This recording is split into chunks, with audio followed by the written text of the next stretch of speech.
Statement आया कि ये राजनीति है। क्या किसी की मदद करना ये राजनीति होती फेलियर है। बढ़ता हुआ नशा हमारे युवाओं की जिंदगी को लील रहा है। और अभी आपने देखा 2 दिन पहले हनुमानगढ़ में सरेआम एक चौक के ऊपर एक महिला का मर्डर किया गया।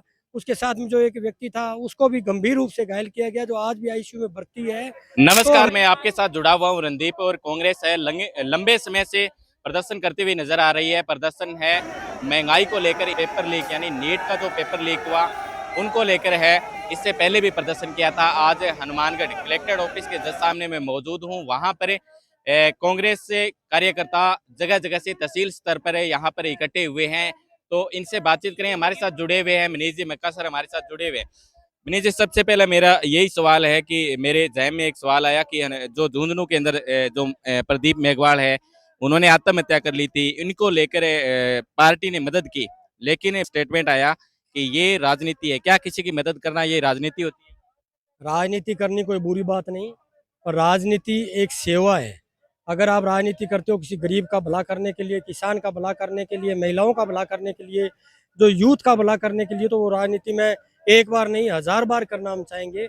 आपने देखा होगा कि हमारे नेता राहुल गांधी जी और खड़गे साहब, और राजस्थान की बात करें तो हमारे प्रदेश अध्यक्ष गोविंद सिंह डोटासरा जी के निर्देशानुसार पूरे राजस्थान में हर जिला हेडक्वार्टर के ऊपर, चाहे वो अपने अपने क्षेत्र के मुद्दे हो, नीट एग्जाम को लेकर, धर्मेंद्र प्रधान के इस्तीफों को लेकर, किसानों की फसल जो अभी गेहूं है इसकी जो खरीद नहीं हो रही है उसको लेकर, और हमारी महिलाओं को जो घरों के अंदर गैस सिलेंडर महंगा मिल रहा है उस महंगाई को लेकर लगातार कांग्रेस पार्टी कार्यकर्ता धरातल पर संघर्ष कर रहे हैं।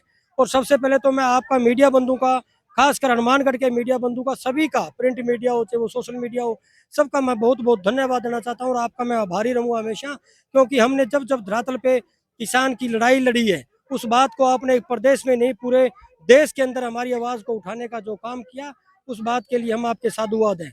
आज आपने देखा होगा कि कांग्रेस पार्टी के एक छोटे से आह्वान के ऊपर हमारे डोटासरा जी ने निर्देश दिया था कि अपने अपने क्षेत्र के अंदर हर महीने के अंदर धरना प्रदर्शन करोगे, तो क्षेत्र के मुद्दे हैं जो हमारे किसानों के, व्यापारियों के, सब मुद्दों को लेकर लगातार धरातल पर हमें लड़ाई लड़नी पड़ेगी। उसी कड़ी के अंदर हनुमानगढ़ के अंदर हमारे कांग्रेस पार्टी के कार्यकर्ताओं को सिर्फ एक फोन के संदेश के ऊपर हजारों की संख्या में आज हमारे कार्यकर्ता यहाँ पे जिला कलेक्ट्रेट पे जुटे हैं, और इस हनुमानगढ़ प्रशासन की ईंट से ईंट बजाने का काम करेंगे। हनुमानगढ़ प्रशासन का बिल्कुल फेलियर है। बढ़ता हुआ नशा हमारे युवाओं की जिंदगी को लील रहा है। और अभी आपने देखा 2 दिन पहले हनुमानगढ़ में सरेआम एक चौक के ऊपर एक महिला का मर्डर किया गया। उसके साथ में जो एक व्यक्ति था उसको भी गंभीर रूप से घायल किया गया, जो आज भी आईसीयू में भर्ती है। तो हनुमानगढ़ प्रशासन ने बिल्कुल आंखें मूंद रखी है। रोजाना हमारे यूथ है, जो एक बच्चा है, कम से कम 8-10 बच्चे हनुमानगढ़ जिले के अंदर इस चिट्टे जैसे नशे की वजह से अपनी जिंदगी को बर्बाद कर रहे हैं। तो मैं आपके माध्यम से निवेदन करना चाहूंगा कि कांग्रेस पार्टी का कार्यकर्ता कहीं भी कमजोर नहीं है। हम अपने सभी विधानसभा क्षेत्र के ऊपर आज जिला हेडक्वार्टर पर लगातार इस भाजपा की, भजनलाल जी की सरकार के खिलाफ हम लड़ाई लड़ते रहेंगे। धर्मेंद्र प्रधान को इस्तीफे देने की बात जो की, इसमें केंद्र की सरकार, भजनलाल जी की सरकार, सब लोग उसको बचाने में लगे हुए हैं। कम से कम 22 लाख लोगों के भविष्य के साथ आपने जो खिलवाड़ किया है, आपको उन बच्चों का भविष्य नहीं दिखाई दिया। जो पेपर लीक हुआ उसके अंदर आपने देखा भी नेताओं के सब परिचित लोग थे। आज हमने देखा है कि करोड़ीलाल जी मीणा, जो इस बीज को लेकर लगातार दुकानदारियां चलाते घूम रहे हैं हर जिले के ऊपर, उनके साथ वाले जो लोग हैं, कम से कम 2 करोड़ के करीब आज नगद उनके पास राशि पकड़ी गई है। इस राजस्थान की सरकार में जो लूट मचा रखी है, नेताओं की ज्यादा नहीं चलती है, यहाँ तो ब्यूरोक्रेसी हावी हुई बैठी है।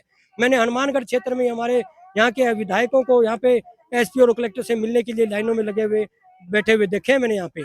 आप लोगों को शर्म आनी चाहिए, आप लोगों को जनप्रतिनिधि जनता ने चुन के भेजा है। हनुमानगढ़ के विधायक और भादरा के विधायक की अगर हम बात करें, ये लोग बात करते हैं लोगों को आपसी भाईचारा खत्म करने की बात करते हैं, जातिवाद की बात करते हैं। और फसल की बात, जब किसान की फसल की बात आई, किसानों ने वोट देकर इन लोगों को आज विधानसभा में भेजने का काम किया। एक भी विधायक को किसान की बात नहीं कर रहा है, किसान के बीच में आके नहीं बैठता है, झूठी वाई लूटने के लिए जाके सीएम के साथ में फोटो खिंचवाते हैं। तो आज आपको कैसे दिखाई दिया ये गेहूं की फसल? आगे धान की फसल आ रही है। हनुमानगढ़ गंगानगर जिला धान का कटोरा है। धान की आगे खरीद के लिए एमएसपी पे कोई अभी तक प्लान नहीं बनाए लोगों ने। हर छठे महीने किसान को सड़कों पर लड़ाई लड़नी पड़ती है। बीटी का बीज है, नकली बीज आ रहा है, किसान के खेत में पानी नहीं मिल रहा है, नकली डीएपी, यूरिया, जब यूरिया किसान को डीएपी लेने के लिए लेनों में लगता है तो उसे लाठियों से पीटा जाता है। मैं हनुमानगढ़ के प्रशासन से निवेदन करना चाहता हूँ कि हनुमानगढ़ जिले के अंदर जहाँ भी मेरे कांग्रेस पार्टी कार्यकर्ता को अगर नाजायज तंग करने का काम किया गया, इस प्रशासन की ईंट से ईंट बजाने का काम करेंगे। सरकारें आती जाती रहती है, आज ये चुनाव करवा ले, चुनाव से डर रही है भाजपा की सरकार। अगर आज चुनाव हो जाए तो गांव से सरपंच से लेकर प्रमुख तक कांग्रेस पार्टी का बनेगा, और कांग्रेस पार्टी सत्ता में आते ही हम इन लोगों से एक एक ईंट से ईंट का जवाब लेंगे जो हमारे कार्यकर्ताओं को रोजाई तंग करने का काम करती है। मैं धन्यवाद देना चाहता हूँ हनुमानगढ़ की महिला कांग्रेस को, जो हमारी माताओं और बहनें, हमारे यूथ, जो आज आप देख सकते हो हजारों की संख्या में इस कड़कड़ाती धूप के अंदर जो यहाँ पे बैठे हैं। भाई साहब, मैं आपसे बात पूछना चाहता हूँ, ये नीट एग्जाम की पेपर चोरी की बात करने के धर्मेंद्र जी प्रधान का इसमें हाथ नहीं है। अगर भाई साहब कोई 20 रुपया को ढंगो डाइपर ले आगे टापर ने पढ़ावा नहीं, वो लीक को नहीं हुए तो पेपर लीक किया उड़ा रहे जका पेपर का जका नकली खाद बीज का जका लोग पकड़ी जना रहे हैं। हाँ, मंत्रियों का ही लोग तो पकड़ी जना रहे हैं, क्योंकि यहाँ लोगों को भाजपा की सरकार की इसी हालात हो रही है। ये भजन लाल जी तो इसको गेड़ो कर करके छोड़ रहे राजस्थान को कि बिंगी हद्दी को नहीं। बीजेपी का लोग भी माने मिलता रहे, वे भी शर्मिंदा हो रहे हैं, वे भी इस चीज को पश्चाताप करे कि माने के ठा हो मैं वोट देवांगा और हमारा टूम निकल गए राजस्थान के पांती आसी। तो राजस्थान के अंदर हनुमानगढ़ जिले के अंदर कांग्रेस पार्टी का कार्यकर्ता कहीं कमजोर नहीं है। कांग्रेस पार्टी कार्यकर्ता हमेशा किसान मजदूर व्यापारी की लड़ाई लड़ने के लिए अगली पंक्ति में खड़ेगा, और कांग्रेस पार्टी के झंडे के नीचे हम लड़ाई लड़ेंगे। और आज हमारे संगरिया के विधायक भाई अभिमन्यु पूनिया, विनोद जी गोठवाल, अमित जी चाचान के फादर साहब जो आए हैं, राजेंद्र जी चाचान उनके प्रधान विधायक प्रतिनिधि, और भादरा से शेर सिंह जी ढिल साहब, सभी जो लोग कांग्रेस पार्टी कार्यकर्ता आए हैं, ब्लॉक अध्यक्ष, मंडल अध्यक्ष, कार्यकर्ता, सबका मैं बहुत बहुत आभारी हूँ। जय कांग्रेस, विजय कांग्रेस। तमाम जो जुड़े हुए साथी हैं उनका बहुत बहुत धन्यवाद। ये कमेंट बॉक्स के माध्यम से अपनी प्रतिक्रिया जरूर हमें बताते चलें।